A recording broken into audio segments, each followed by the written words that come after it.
All right. A little bit after 7 o'clock, so we'll get started. I'd like to call to order the regular meeting of the Morristown Township Board of Education. Meeting was called in conformance with the Open Public Meetings Act with adequate notice as provided in the agenda. May I please get a moment of silence?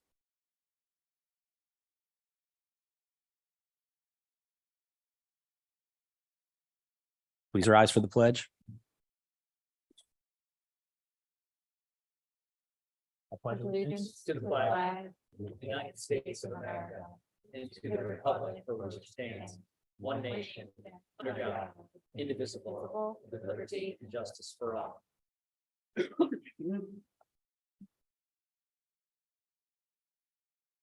Roll call, please, Mr. Heiser.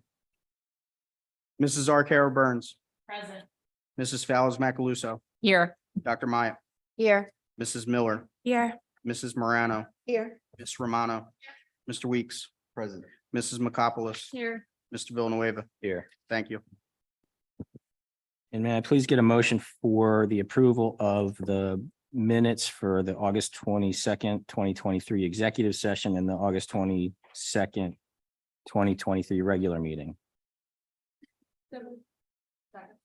Any comments or questions? All in favor? Any other abstentions? Great. All right. Thank you. Thanks, everyone, for being here, either in person or on video. It is our first meeting with the school year actually underway with students in the building. And of late, it definitely feels like fall, certainly in the mornings. So I know we're only a couple of weeks in, but summer seems, at least to me, like a distant memory.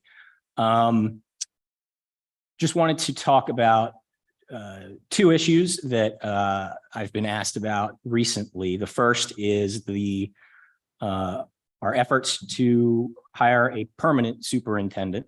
And as I think most people know here, Mr. Bollendorf we extended him last year to remain with us through the end of this academic year, which is June 30th of next year. And so the board is in the process of creating our plan to tackle the recruitment process and post the opening of the position for permanent superintendent, and to begin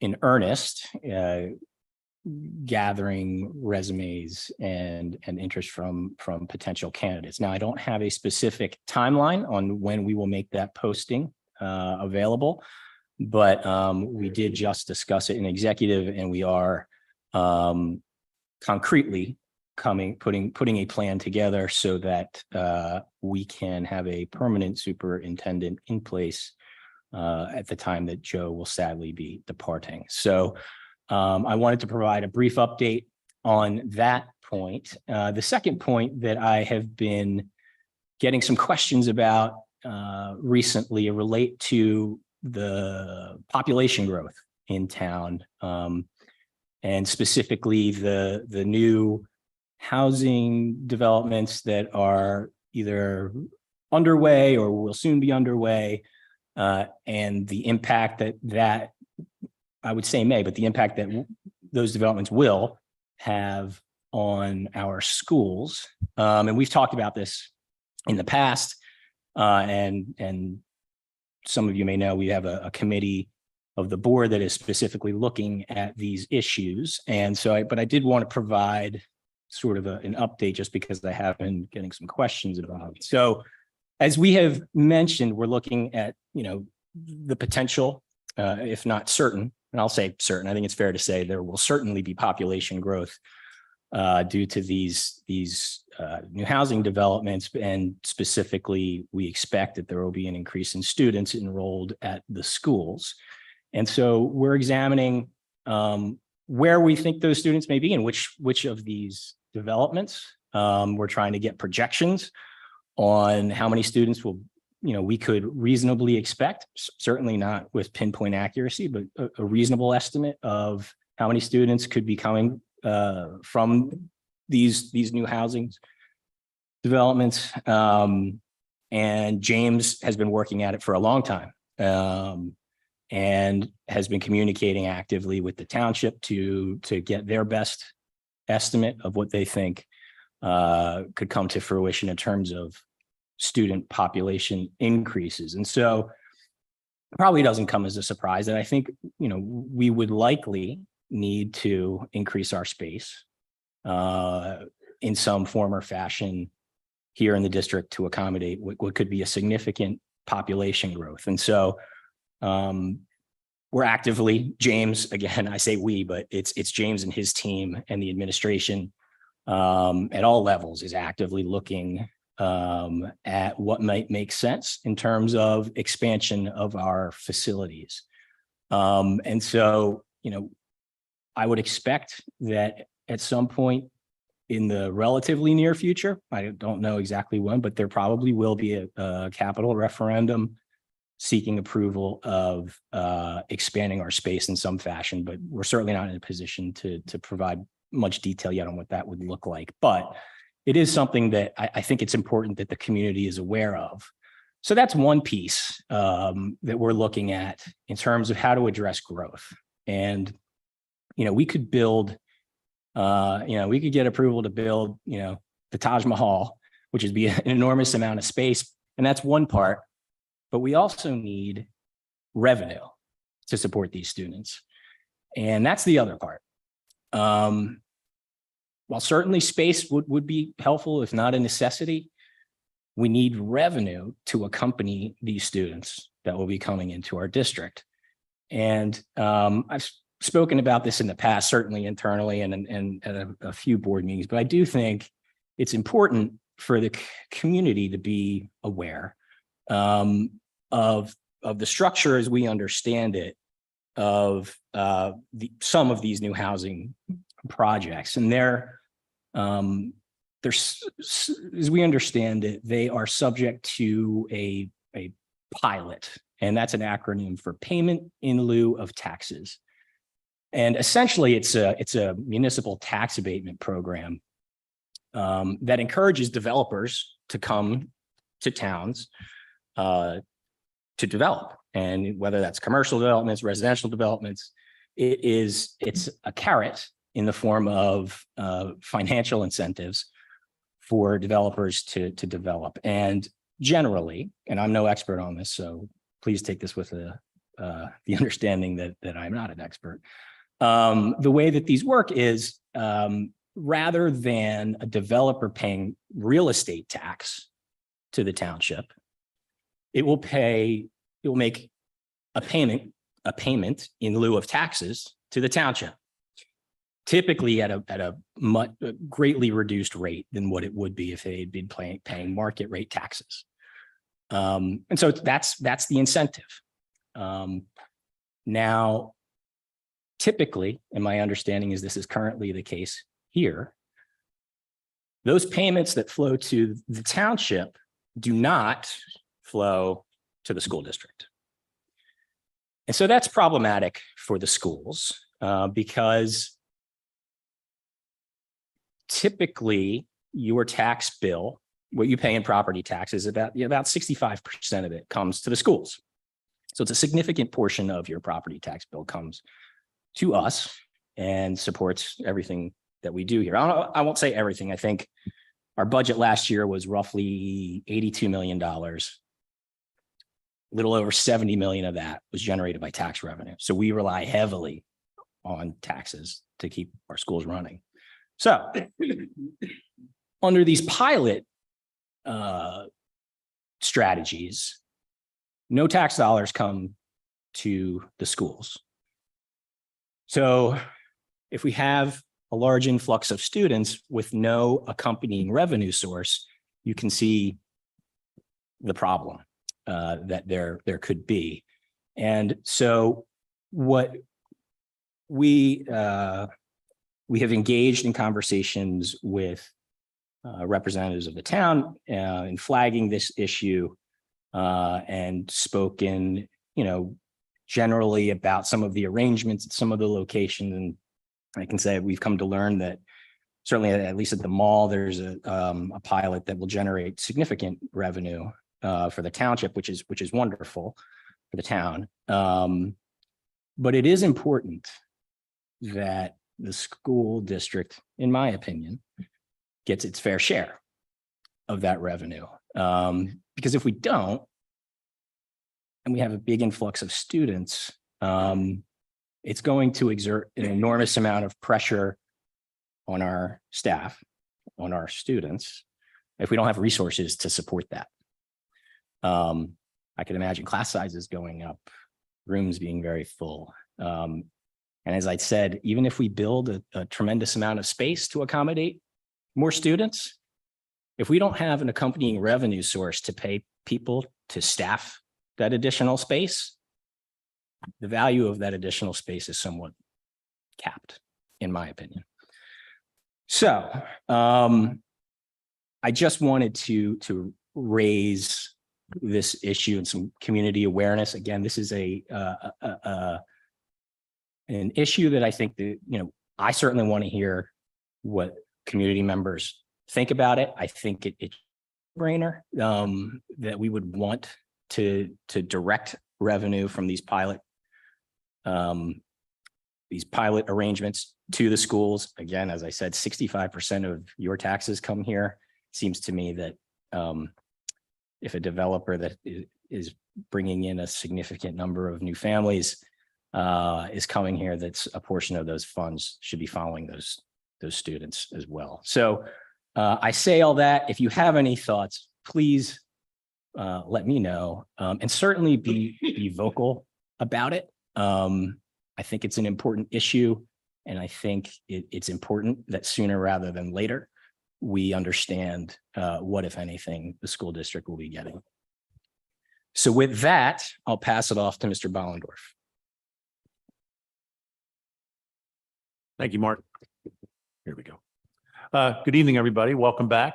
Hard to believe we're into week 3 already of the new school year.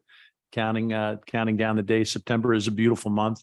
After we got through the heat wave of the first week of September, things have cooled off rather nicely, and I hope our buildings are comfortable for our kids and for our staff. I want to personally start with the buildings and grounds crew and the work that they did over the course of the summer to prepare our buildings, to get things ready for the start of the school year. It's a daunting task that goes on behind the scenes that folks don't get to witness and see, but it's a tremendous amount of work, and we appreciate and value the work that they do and thank them for it.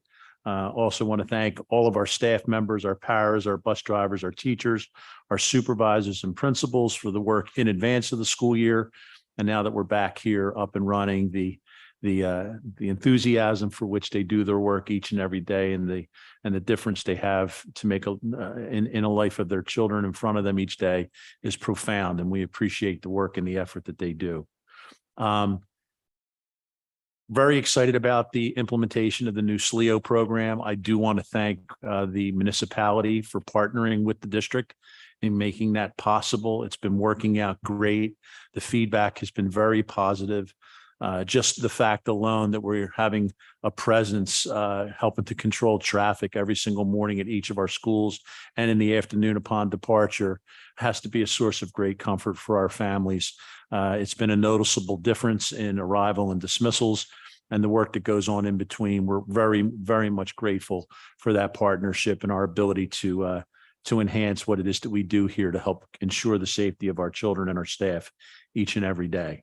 And to that end, one of the things that was absent when I came here to Morristown that I noticed is something that we really don't like to talk about and think about.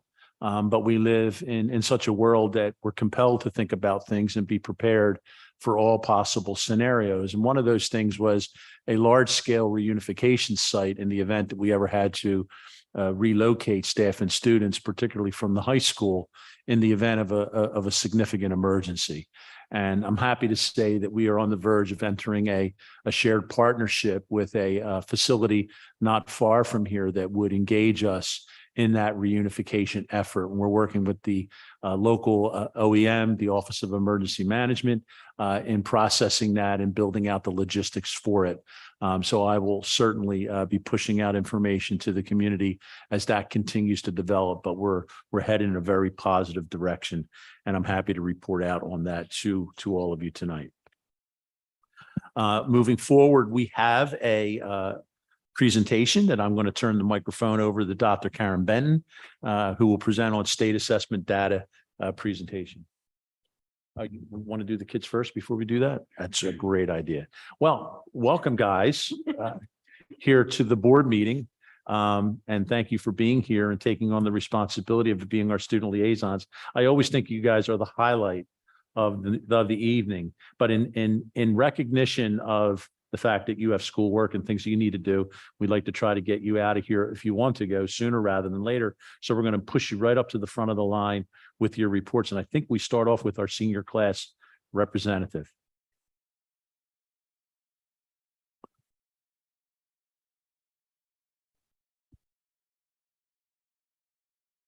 All right, good evening, board and parents. Welcome back to school, everyone. If you've been a regular board attendee, you'll know me. My name is Jack Britton. I'm your senior class liaison, and this is my 4th year in a row doing this. It's been a long time. I started all the way back when we would do virtual meetings during our COVID year. So I've been here since then.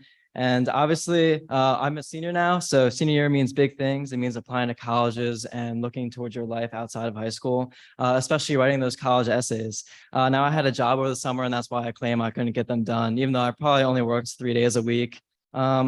So now I'm working on my college essays. I get them done during school. Anytime I have free periods, I'm working on them, or anytime I'm at home and have extra time, I work on my college essays. It's not that bad, but decisions have to be out by early November. So it is definitely crunch time for me and a lot of other seniors who are applying to colleges. So those decisions and applications will be in soon. So like the college application night that we just had at our Morristown High School, the school prepares us a lot for colleges. Our counselors have been meeting with us. They pull seniors out of classes. We've been getting our senior meetings with them, and plus the additional senior perks we get, like driving to school. And I leave school early at 1:10, so I get home at 1:15 every day, which is a nice little break. Additionally, we just had our senior sunrise the other week, which was very fun. I actually personally attended. It was early in the morning on a Friday. We had a ton of food, ton of drinks. We even had a food truck there. I personally got these Nutella covered waffles, which I thought were amazing. I thought the food truck had excellent food. I really enjoyed it.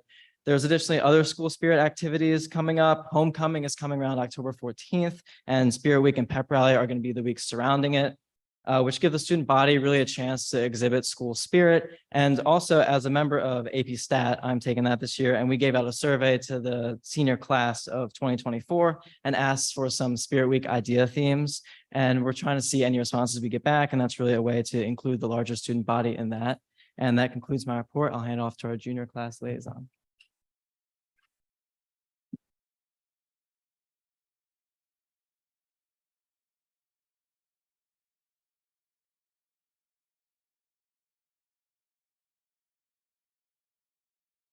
Good evening. This is Kyle Summerson, the board liaison for the class of 2025. This year is our class's junior year, which is a stressful time for every student. Many of us are taking a lot of AP classes and have our schedules full to the brim. A lot of us are experiencing work in greater numbers than we would ever have, and the most difficult classes that we've ever had. And so as September comes to an end, a lot of our eyes are already on the PSATs in October. If one does well on this test, they can earn a National Merit Scholarship, which is a very attractive thing to put on a college application. More of us are already thinking about the SATs. Although most universities have gone test optional, this highly important test is still a central part of a decent application. Many juniors are already studying for the next round of SATs starting early next month. Others are waiting for later dates. However, starting with the first test in 2024, which is in March, the SATs will be moving to a digital format, which is a factor when people think of taking the SATs. Many have private tutors or go to test prep centers, or even they just self-study with the near bottomless source of SAT workbooks and online resources. Still, we juniors are stressed out as we start the most rigorous and important year of high school. However, overall, it has been a good start to the year for our class, and we all look forward to all the fun events and perks of finally being upperclassmen. Thank you all for your time.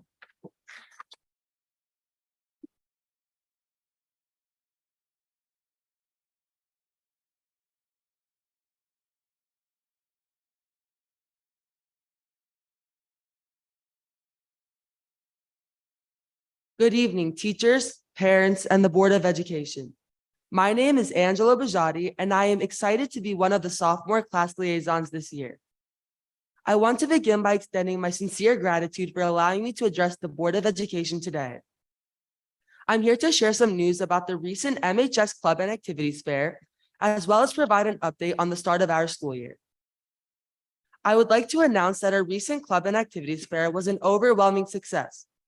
We saw an incredible turnout of students from all grade levels, and it was heartwarming to witness the enthusiasm and engagement of our school community. With over 30 clubs represented, ranging from clubs dedicated to sports, reading and writing, sciences, and world languages, the fair truly showcased the diverse talents and interests of our Morristown students. The fact that so many students from different grade levels attended speaks volumes about the sense of unity and inclusivity we foster here at Morristown High School. It's a testament to our commitment to providing a wide range of extracurricular opportunities for our students to explore and grow beyond academics. We are grateful to have so many high school teachers who help us to pursue our passions. Thank you to all of our club advisors. As for the start of the school year, I would like to report that it has been exceptionally smooth and positive. Our dedicated teachers, supportive parents, and motivated students have all played integral roles in ensuring a successful beginnings. This positive momentum sets the stage for a year filled with growth, learning, and achievement. Thank you all for your time.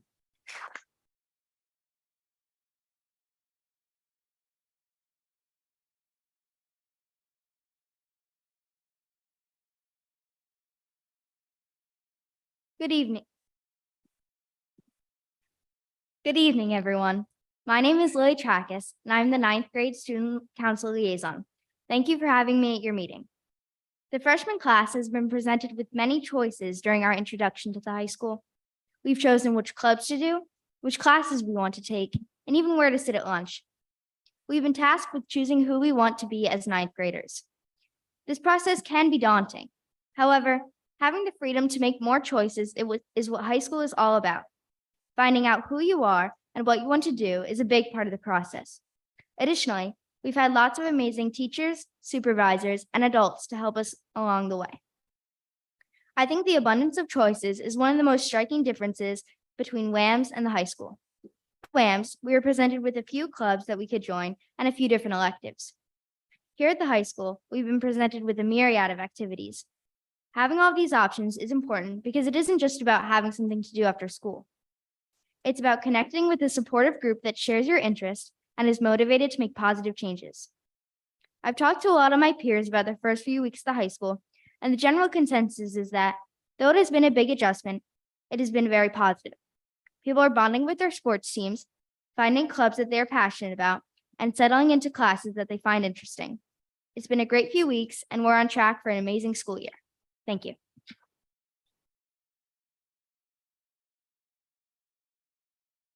Thank you very much. You guys are really impressive.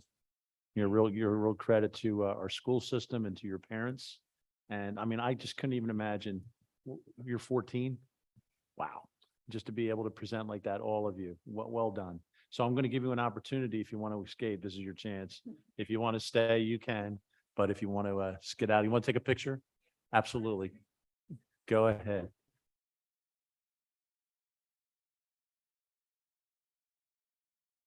Well done. Thanks, guys. Always my favorite part of the meeting. They're so impressive. You know, it's not surprising, you know, obviously this first month we were ratcheting up with home and school council meetings. I've attended some of them, and I've just very much always been impressed and continue to be so with the amount of community and parental support that exists in this school district. It's really a big part of why it's such a successful district and things go the way that they do. Parental involvement and community involvement is very critical to the lifeblood of any district. So for those of you doing that work out there, we thank you. Moving on to Dr. Karen Benton, who will lead us through a presentation on our state assessment data, the NJ GPA and the access results. Dr. Benton. Thank you. Good evening. If I get closer. Tonight, we will look at our access and NJGPA assessment results. This year, we will split this into two different board meetings. So next month, we will look at our last year's NJSLA for grades 3 through 9. And I will also highlight tonight some of the Department of Ed changes to our multilingual education, as well as our graduation requirements. So one of the changes that has come from the Department of Ed is a change in our nomenclature for referring to students who are multilingual learners. Previously, we have used the term English language learners, which really focuses on students who are in the process of learning English. And while many of these students are immigrants, the majority of the students are born within the US. We are switching to the use of the term multilingual learner as students who are developing proficiency in multiple languages, their native language, as well as English, and sometimes more than those two languages. The state of New Jersey has transitioned from the term English language learners to multilingual learners to describe students in a more strength-based terms. And I previously presented information about how our multilingual learner enrollment has changed, but we've taken a deeper look and gone back. And in Black, you can see the years, the 5-6 years prior to the pandemic. And then in 2019, we stayed flat. But in the last 3 years, we've seen a pretty significant increase in our multi-learner enrollment. And you will, in the agenda for today in the exhibits, you will see our 23-24 professional development plan.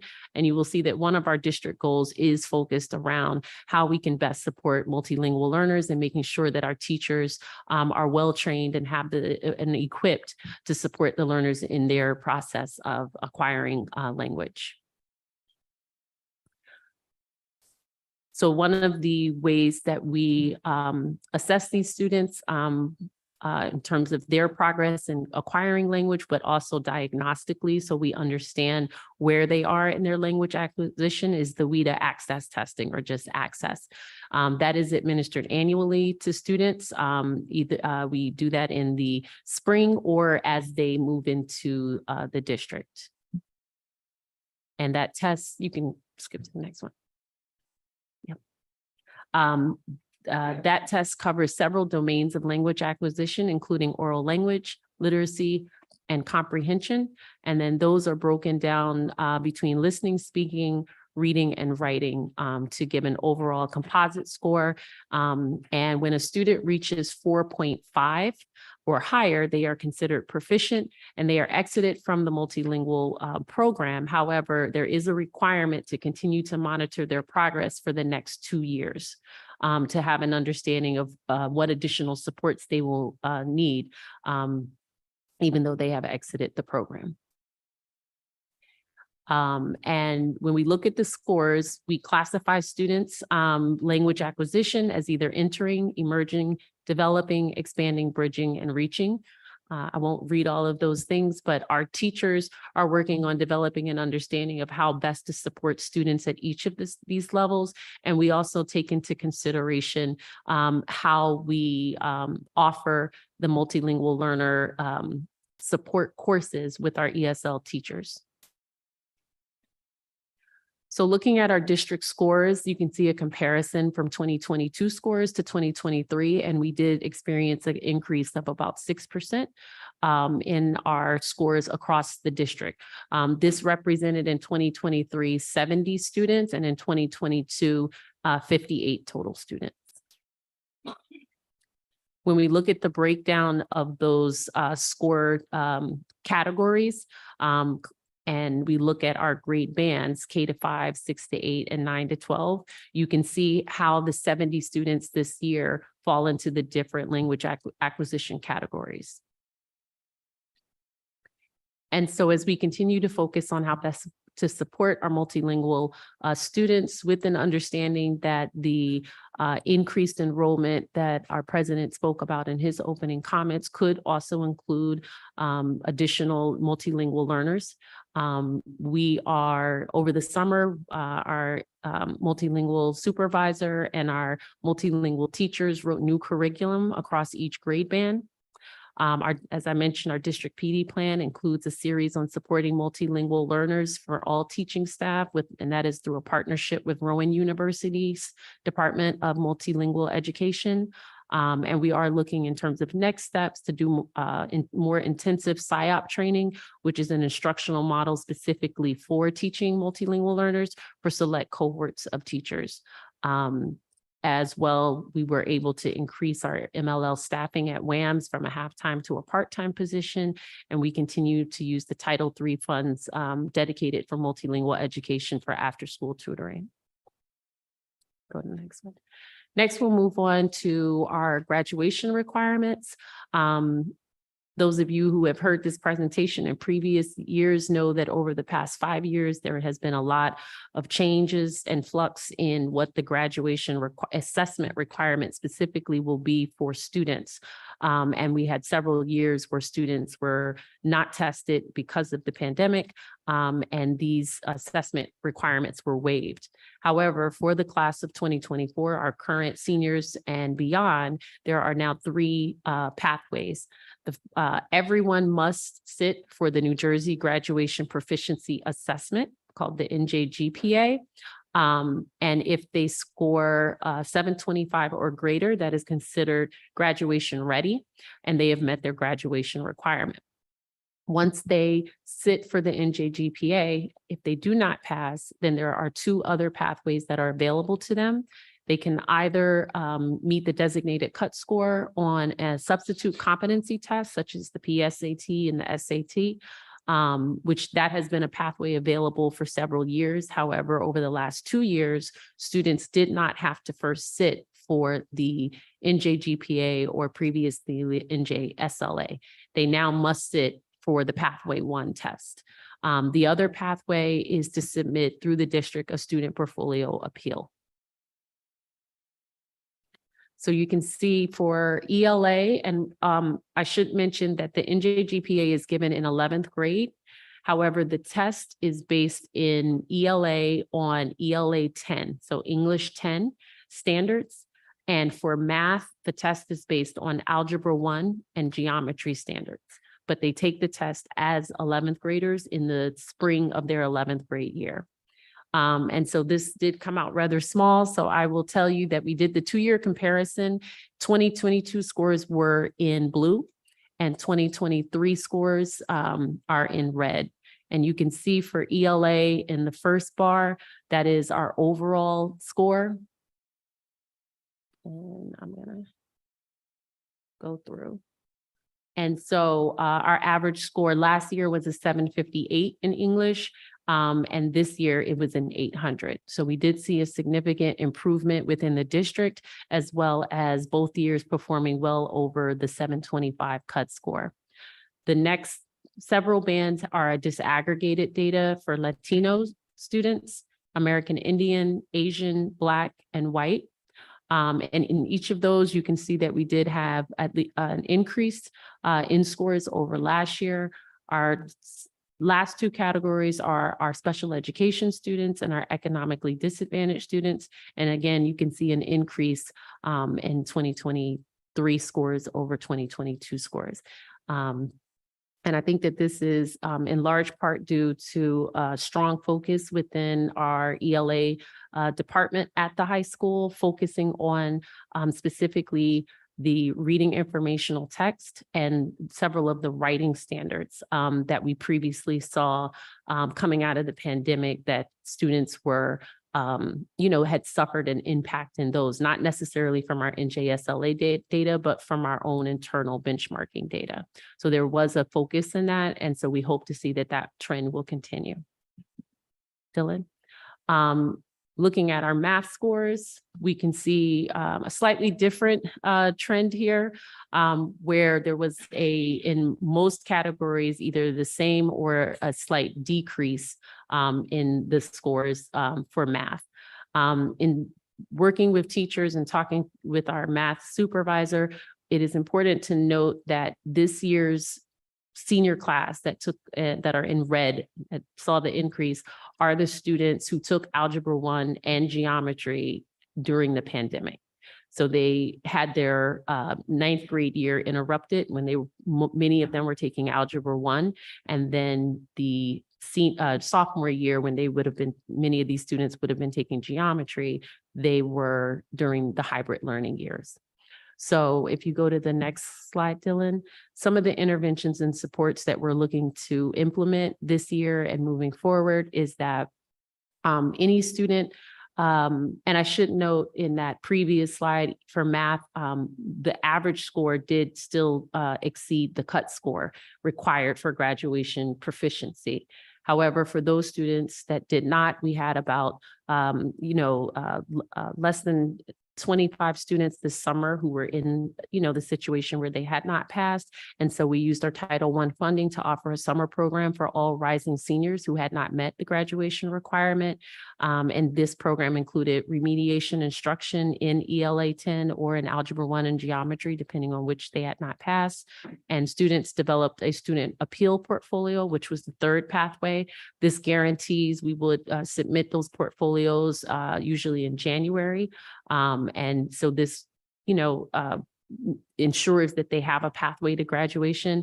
But we also allowed students to retake the NJGPA during the summer administration. So they had 2 opportunities during the summer program to meet their graduation requirement.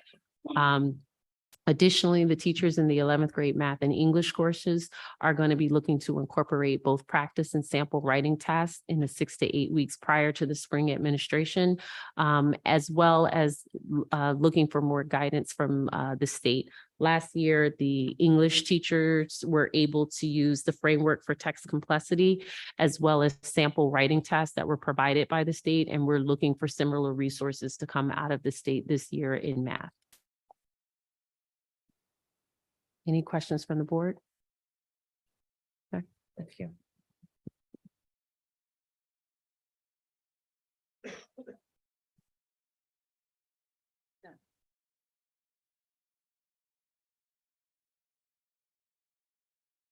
Well, thank you, Karen, for that presentation. Our kids are in good hands. A special presentation and a recognition on the part of some people. I probably should have put this up first, because for helping us out and doing great work, we may just sit through that. And I apologize. We could have done this a little bit sooner. But is John Costello and Chris Giles here? Gillies. I'm sorry, Chris. Come on up. So Chris is representing the Moorestown Rotary Club, and we want to acknowledge and thank him. And I think we have something for you, but we'll get it to you. For their effort in putting together 118 backpacks for our kids this beginning of this school year. Maria Appalucci was very much involved in the district in helping to put these things together so that we could equip our kids appropriately for the start of the school year. So we want to thank you on behalf of the school board and the district, and thank you for Rotary's commitment to our kids. It means a whole heck of a lot. Thank you. Take a picture. Take a picture.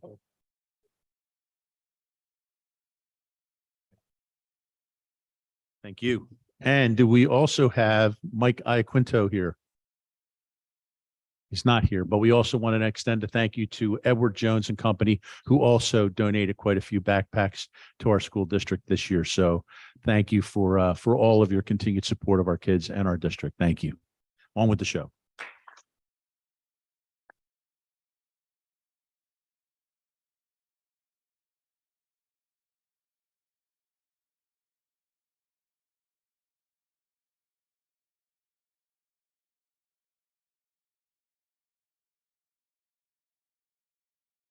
Just by way of mentioning, in the exhibits, you'll see both a mentoring plan and a professional development plan that the state requires as part of the agenda. It basically is with regards to our professional development of our teaching staff and mentoring of our new staff members that are new to the teaching profession. So you can find them listed on the exhibit section if you're interested in seeing more about those plans. And with that, I turn it over to Mark. Great. Thank you, Mr. Bollendorf. We will move on to the board committee reports section of the agenda. First on the list is the ad hoc committee on housing development that I am the chair of, and I think I covered a lot of material in my opening comments, so I won't spend a lot of time here. I'll just note we've got a meeting scheduled, I think next week or the week after, to talk further about the issues that I'd mentioned earlier. So any comments or questions on anything? All right, next up is communications. Jill? Thanks.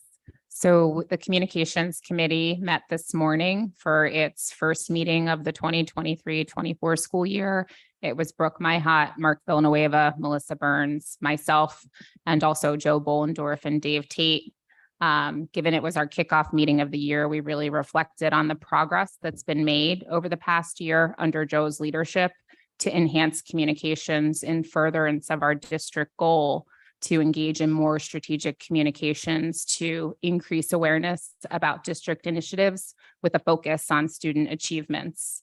Notably, the committee got a great update from Joe on the dedicated part-time stipended PR communications resource that the board approved at our August meeting. Karen Mead has moved into that role and is a central office point of contact for communications. To date, only been in the role a short while, but she's been primarily focused on monitoring the 6 school websites, updating the district website to be consistent, and really starting to leverage social media more. So we thought, while so much progress has been made and we're really proud of that, we recognize the opportunity now that we have this dedicated resource to further enhance communication efforts. We talked about a number of potential objectives that we'd still like to see prioritized: enhancing the district website, making it more user-friendly, mobile-friendly, establishing a public relations plan, and even further increasing our social media presence. So those are all very operational tactics in furtherance of our strategic goal. So to that end, we've tasked Dave Tate to work with central administration to develop the objectives, action steps, and timelines for the communications action plan, which will be, led by Karen in this role, but we will also expect some creative resources. We talked about some ideas at the last committee, perhaps leveraging student ambassadors or clubs to help pull through some more modern and progressive communications tactics. So we're looking forward to hear back from Dave on what he and central admin pull together at our next meeting. Any questions? Did I miss anything, Mark, Brooke, Melissa? No. Thank you very much, Jill. Curriculum committee, Lauren? Sure. We met September 14th and attendance was Joe Bollendorf, Dr. Benton, Mick Weeks, Danielle Miller, Shower McCopoulos, and myself. There was a robust discussion about the district setting up a guideline or statement to present regarding the usage of AI.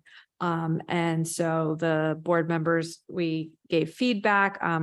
At this point, this would be a non-action oriented item. It was really just a discussion in curriculum with, providing feedback on the statement for the guidelines.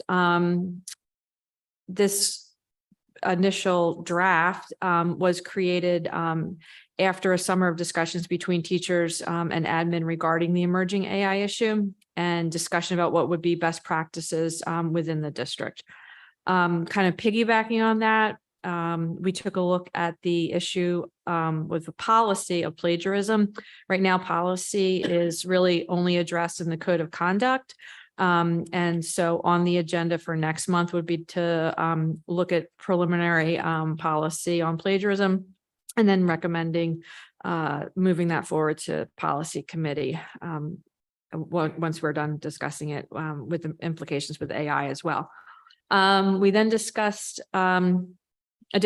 the need for additional curriculum writing. You'll see that on the agenda tonight for approval of curriculum writing. We needed this in part to be compliant with CUSAC compliant. And so there was that request that we discussed. We also took a look at the world language issue with American Sign Language that was updated on how we were addressing the need to continue with that program and the desire by the board to support that program as well. We also then, as Dr. Benton just presented, took a really glossary look at the 2022-2023 state assessment results. And again, kind of a discussion of moving forward, how we continue to support our students and learners in the best way possible. With all those robust discussions tabled for next month, which we did not get to, was a discussion of safety and inclusion of diverse student subgroups. So that will be on the agenda for October, and also continued reconsideration of instructional resource and library materials. Any questions? All right. Thank you very much, Lauren. Finance and operations, Mick. Please.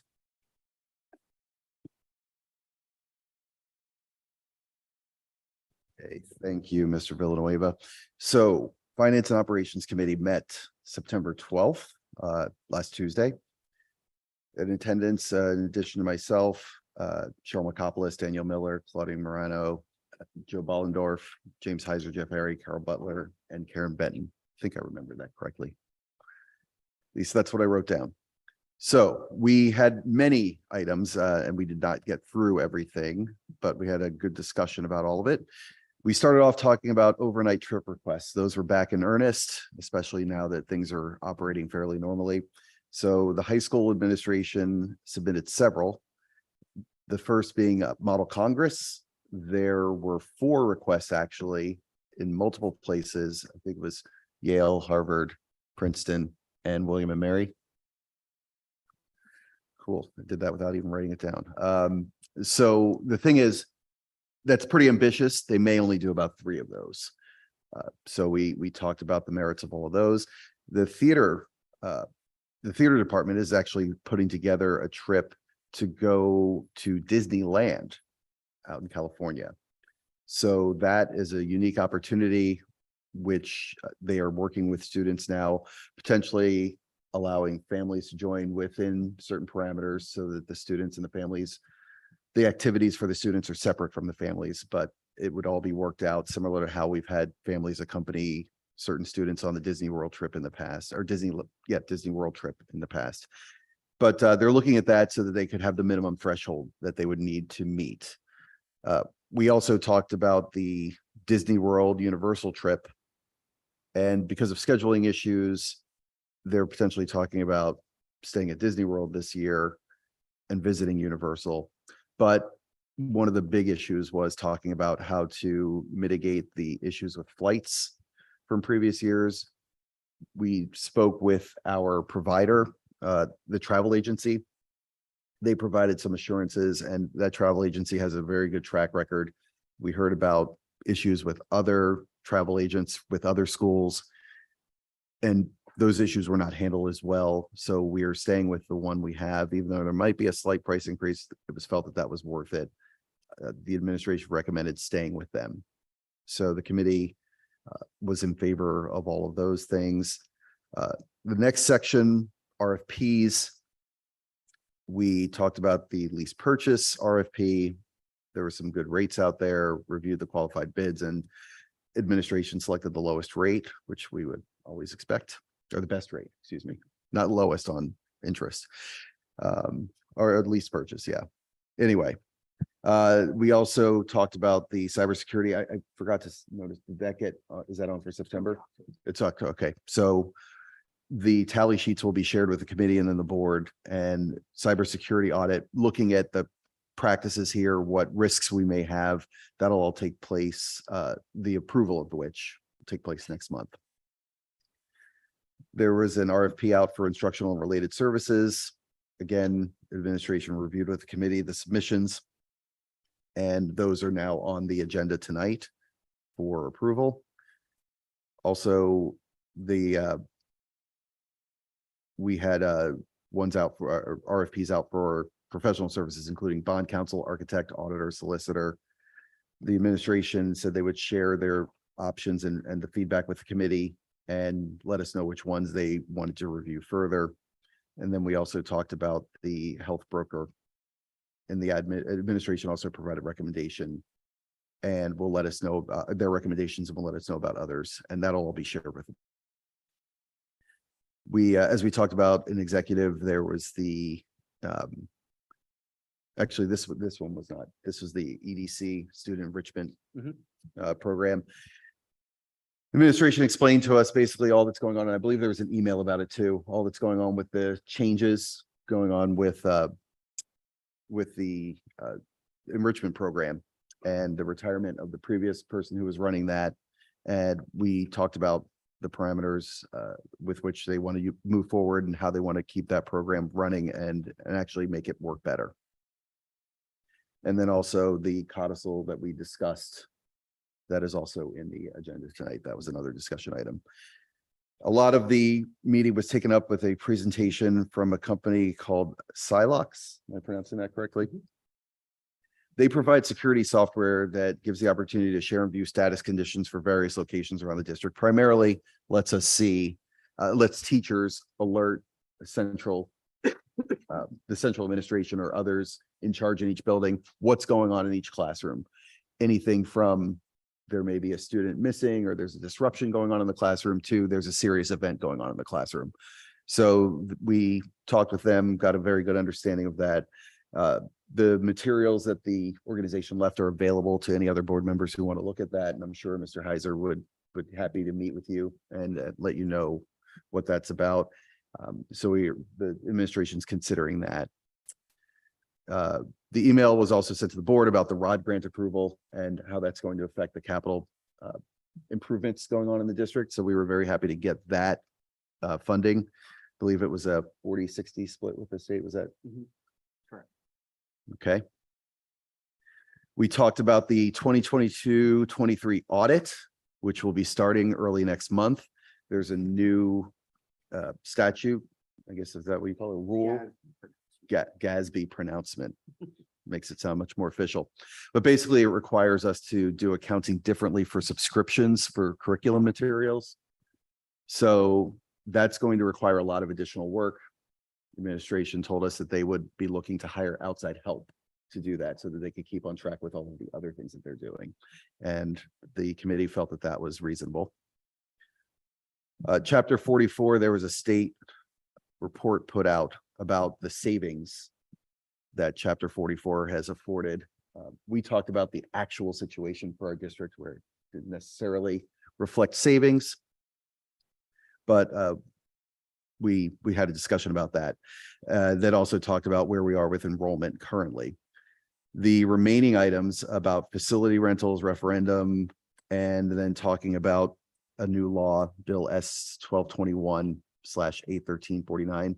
We did not have time for those things. So those are tabled till the next meeting. So that is my probably overly thorough report. Any questions? Comments? We all feel like we were there. Thank you. Much longer than that. Yes. Joe. Just to shed some light on mixed comments regarding Silox. Silox is an integrated software program. And this is what we're looking for. We're looking for an integrated software program that is both cell-based and Wi-Fi based that would enable our staff to integrate with administration and first respond units when real emergencies occur. It would not only allow them to alert and create status reports for their specific classrooms that would also be guided by mapping, but it would also allow them and us to have two-way communication. So with cell phones, which can be very unreliable, particularly in an emergency, and we recognize that some of the cell phone service here in Moorestown is not the greatest, depending on where you are. We need a reliable form of communication so that in the event of emergency, we can be sure that information is flowing and flowing appropriately and to the right people. So that's the kind of security and emergency software that we're looking at. And so that process continues, and we hope to have something in place hopefully before the end of the school year, if not in the budget for next school year. There's obviously a price tag attached to those sorts of things.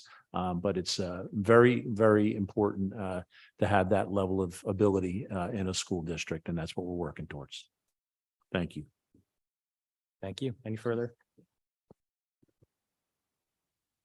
Joe, thank you for clarifying that it was something we were looking at in the near term, because I was going to ask if that was going to be part of the budgeting process for 24, which starts sooner than we think. So thank you for the clarification. And then Mick, you just mentioned the discussion around the increased trip costs. I think we also talked about pathways for financial assistance too. So there was also a discussion about making sure that it's accessible to everyone. So I just want to clarify that. Great. Thank you. Our last committee is policy, Claudine. We'll be meeting on Thursday, the 21st. Great. Any off-board committee updates from anybody? I have one from Speak, a Special Education Advocacy Council. The Speak meeting was listed, the first meeting of the year was listed on the website as being on the 28th, but is actually on the 26th. It's at 6 p.m. in the Star Center, which is connected to the high school. It's to the right of the main doors.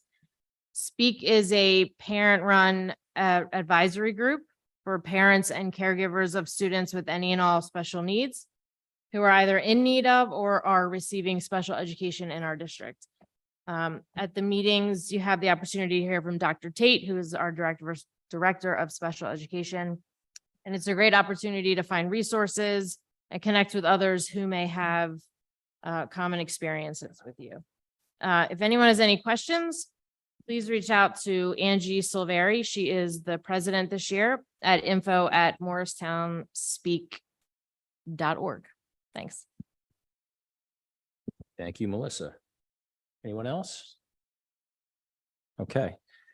Next, we'll move on to our first public comment section of the agenda. And this is the section of public comment for comments about items that are on our agenda and subject to vote. The parameters of public comment are set forth in the agenda, but I'll just remind everyone that it's a 3-minute time limitation on any speaker's public comment.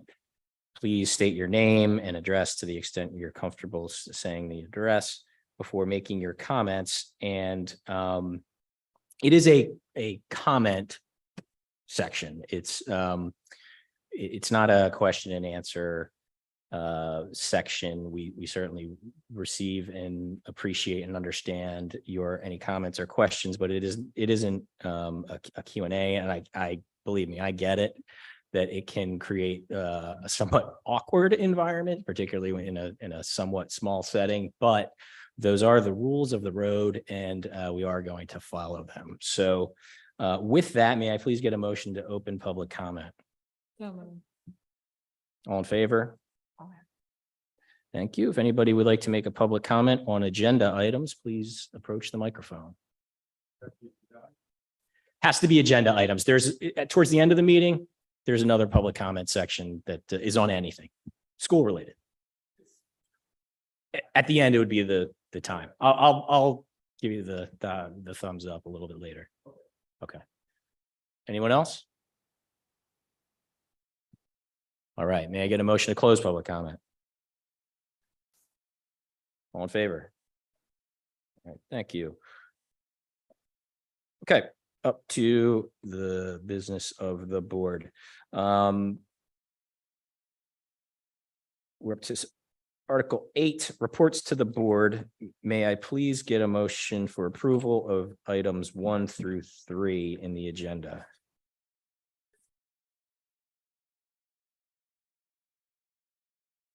Any comments or questions? All in favor? Opposed? Abstentions? Thank you. Article 9, recommendations of the superintendent. Letter A is the remote learning plan, which is a routine item that we have every year. May I please get a motion for the approval of letter A? Any comments or questions? All in favor? Noes or abstentions? Thank you.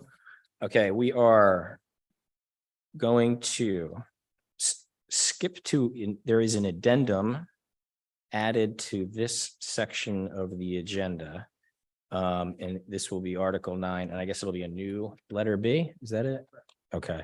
And this is a shared services agreement, and I'll read it into the record to the extent you don't have it in front of you. This will be a motion to recommend the board approve the shared services agreement between the Township of Morristown and the Morristown Township School District Board of Education for Class 3 Special Law Enforcement Officers.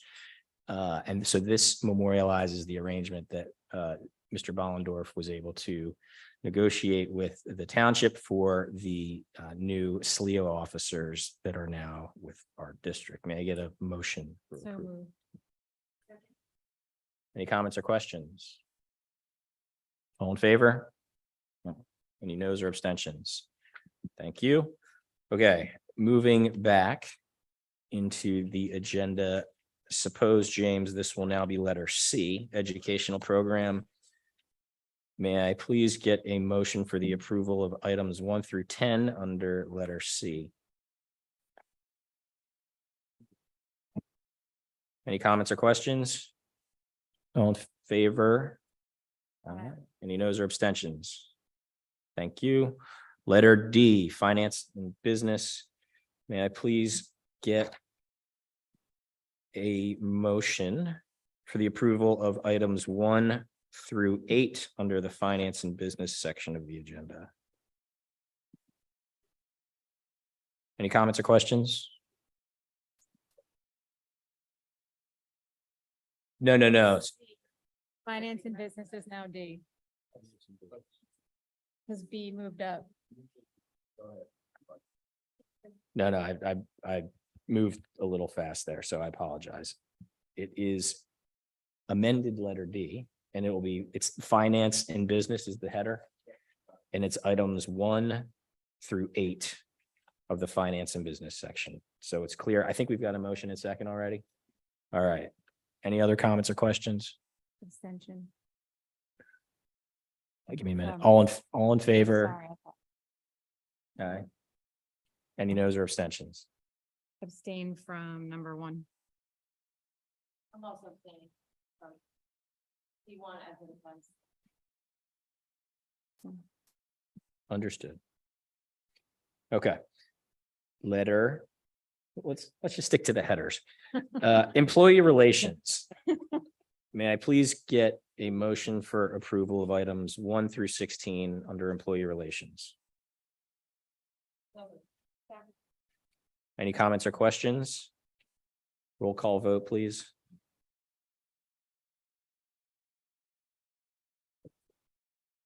Mrs. Arcaro Burns, Yes. Mrs. Fowles Macaluso. Dr. Myatt, Mrs. Miller, Yes. Mrs. Morano. Yes. Miss Romano, Mr. Weeks, Yes.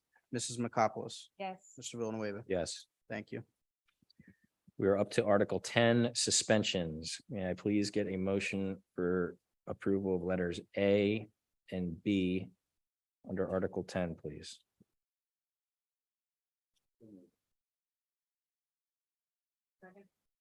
Any comments or questions? All in favor? Noes or abstentions? Thank you. Any other abstentions? Okay. Article 11 is informational only regarding student enrollment this year as compared to last year. Is there any old business? Any new business? Okay. This is now our second public comment section. And this section has the same rules that I described earlier and are listed in the in writing in the agenda. This is for public comment about any school-related items that are either on the agenda or off the agenda. So may I please get a motion to open public comment? All in favor? All right, if you have a public comment, please approach the microphone, state your name and address, and time is yours. I am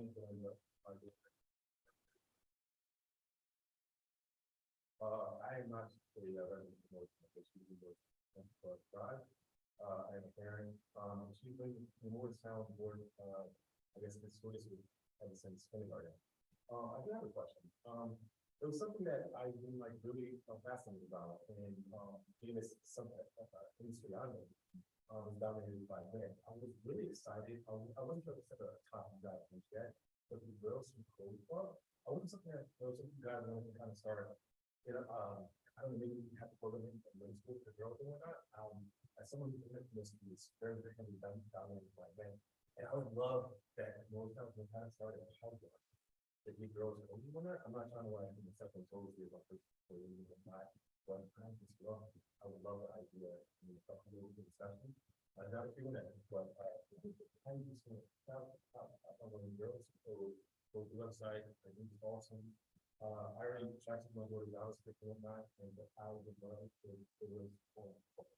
I would love it if it was like our teacher when we come to school, that teacher. I think it would be super awesome. I think parents would pretty great about it. So thank you for your time. Thank you. Thank you for your comment.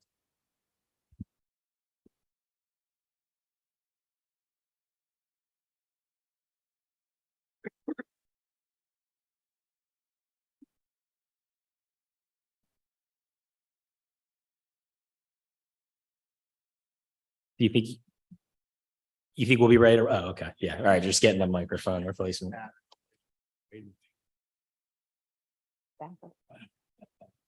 Backup microphones. I'm ready.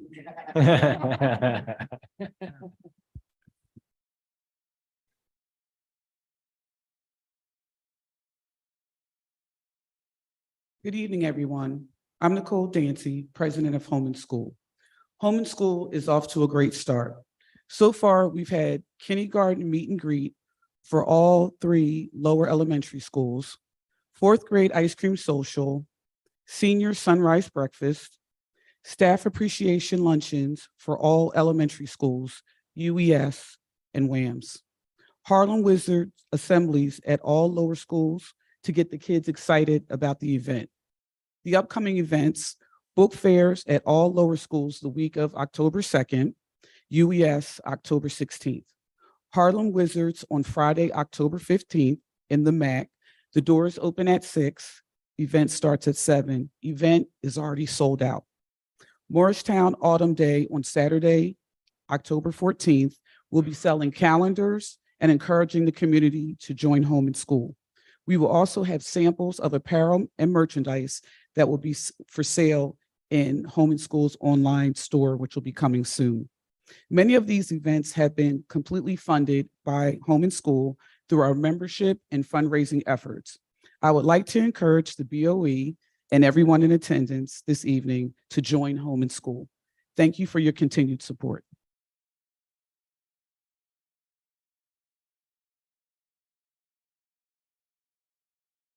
Hello, I'm John Lloyd. I'm a teacher at the high school. And I'd just like to thank the entire high school staff for facilitating our annual activities fair on September 14th. We had a fantastic turnout. The cafeteria was filled with students. We had dozens of clubs represented, and students saw all of the choices they have for participation at the high school. And the teachers at the high school would also like to thank the entire guidance office staff for handling the schedules of over 1,300 students in a caring and professional way. They did a fantastic job. Thank you.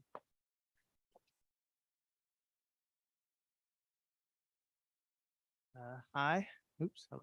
Hi, my name is Tom Lawless. I'm a special education teacher down at the high school. I live at 133 East Main Street. It's that blue building over there. I live up at the top.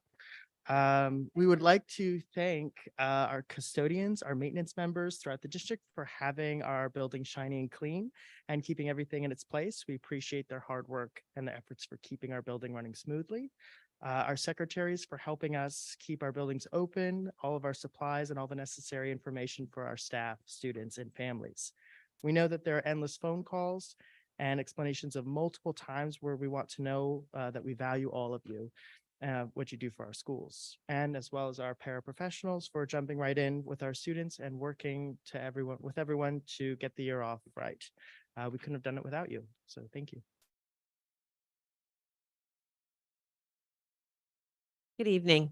Hello, I'm Kim Martin. I teach here at WAMS, and I want to commend and thank Robert's staff as well as Baker and South Valley that greeted all of their incoming kindergarten students and parents on September 6th. It was a great opportunity for all the families to meet their teachers and to see their classrooms, as well as during this time, they were able to take care of gather very important information regarding dismissals and lunches, which helped to alleviate the chaos on the first week of school. Although there were a few tears, there were by far more smiles. I also want to thank Home and School for everything they do for us.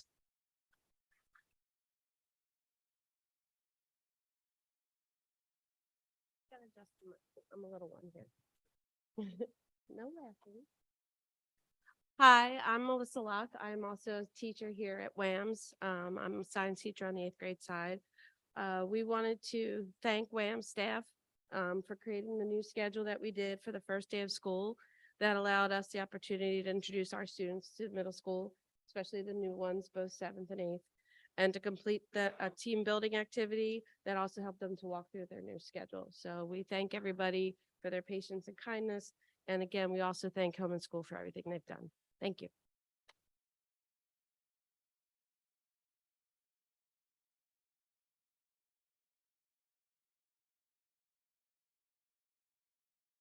Okay. Hello, I'm Kara Long. I'm a 6th grade math teacher at the UES.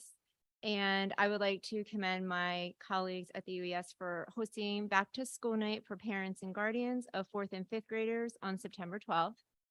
Parents enjoyed browsing student work that was posted in the hallways, meeting their children's teachers. On September 13th, back to school night was held for parents of 6th graders. Both nights were a positive experience for teachers and staff together. We would also like to thank the Home and School Association for hosting their annual ice cream social at the UES for all incoming 4th grade students. Students had the opportunity to come meet new friends, tour the 4th grade hallways, and most importantly, enjoy the ice cream. Thank you.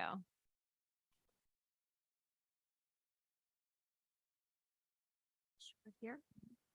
Hi, I'm Trish Lockfiller. I work at South Valley. I teach there.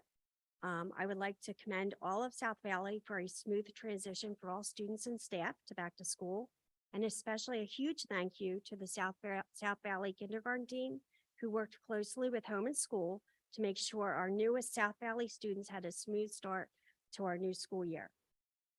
They did this by welcoming students and parents to South Valley before day one. They ensured that the students would see a familiar face in the morning as they arrived or came off of their buses. Also during this time, they offered students wristbands to ensure that they would get to the proper line. Students during this time were able to meet teachers, see classrooms, bring in their supplies, all at the same time while reducing their jitters. Thank you. Good evening. My name is Beth Lefferts. I am a teacher at Baker School, but also a community member for many years. First of all, we'd like to thank Home and School for our delicious luncheon, and the Wizards assembly was phenomenal. The children were bouncing off the walls in a good way, not just balls. Also, I'd like to let you know that a group of the elementary special education teachers at Baker were Wilson certified specialists this summer, and it's a rigorous training, and we're very proud of our teachers, and we congratulate them on completing a year-long practicum and intensive academic classes to meet the certification to better service our students at Baker. We have 2nd grade teachers, Mrs. Bottinelli and Mrs. Baxman, who have introduced their classes to Readers Theater already this week. And the two classes are merging. They're learning about how to be a better reader, but building new relationships, new friendships across the grade level, and learning to cooperate at the same time. Our Baker Kindergarten families got together with our Baker Kindergarten teachers, and we welcomed them all before school started. The children got acclimated, they made new friends, explored the outdoors, and even made headbands with listening ears. We had big Dumbo headbands. But we were all excited about our new group of Baker Bears. Thank you.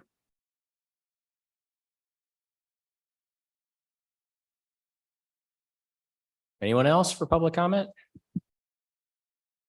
All right, seeing none, may I get a motion to close public comment, please? Second. All in favor? Aye. Thank you. Is there anything for the good of the order? Okay, well, thank you. Thank you, Ms. Dancy, for the updates from home and school. As Mr. Bollendorf had mentioned earlier, we and others have mentioned, we really appreciate everything that home and school does, and really looking forward to the Wizards coming back. It's always an awesome event. So glad that you all could get that going again. So thank you. And unless there's anything further, may I get a motion to close public comment? I'm sorry. It's been a long night. May I get a motion to adjourn? So moved. All in favor? Thank you.